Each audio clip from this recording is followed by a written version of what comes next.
In this lesson, we're going to be talking about iOS forensics. Now, iOS is Apple's operating system that runs on their mobile devices. So the iPhone and the iPod, or the newer versions of the iPod, and of course the iPad. Why would we want to do iOS forensics? Well, we may want to do iOS forensics because a mobile device has been used in maybe some sort of crime and we want to be able to pull data off that device. Or maybe somebody is involved in violating company policy in one way or another, and you need to be able to look at the device.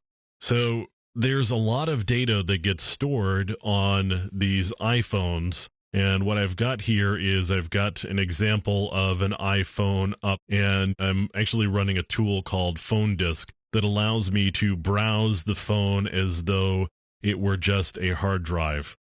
Now, this does restrict me from being able to see the full file system, which would actually look an awful lot like a Mac OS system. So I would have all of the directory structure that a Mac OS system would have. And the reason for that is because iOS is basically a Mac OS system that's been tuned and tailored specifically to the smaller mobile devices with different processors in them. Now, I've got all of these directories here, and I can go digging inside them to see what I've got available. So here's where all of the pictures are, and I've got a downloads directory and an iTunes control. All of these directories really give me the ability to see user data. So I can see all of that on this particular system. Now, another place I could go looking for system information.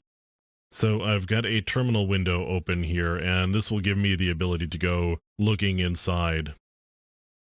So I'm actually in a different user here, and the reason for that is because I know that there are some data files that are stored. So in addition to looking at the phone itself using different tools, what I can do, I can go digging through here. And what I've got here is all of the backups. And I could actually select one of these backups. And I've got a lot of data that's stored, and I could keep digging through here. Actually, those aren't directories. These are just files. So all of this is the backup information that's been stored on the hard drive.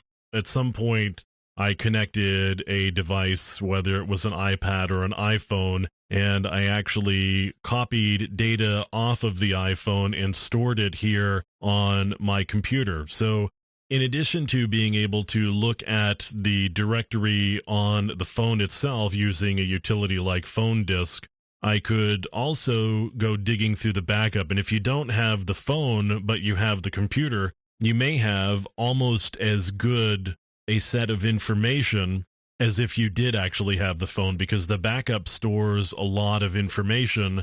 And of course it has to, because if you want to restore your phone, that backup's got to store everything about your phone that you had previously. So if you've got somebody's computer and you find these backups, you've actually got information that was stored on the phone.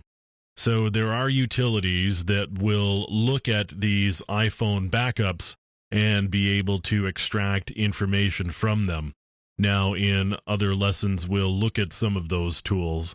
But when you're doing iOS forensics, it's not only a question necessarily of looking at the phone, because sometimes you may not be able to get good access to the phone if it's got a passcode lock on it. If you've got access to the backup directory on the computer that the phone syncs with, you may have a better chance of getting the data from that device and doing your forensic analysis on the phone, but you're actually working on the computer where the backup is stored.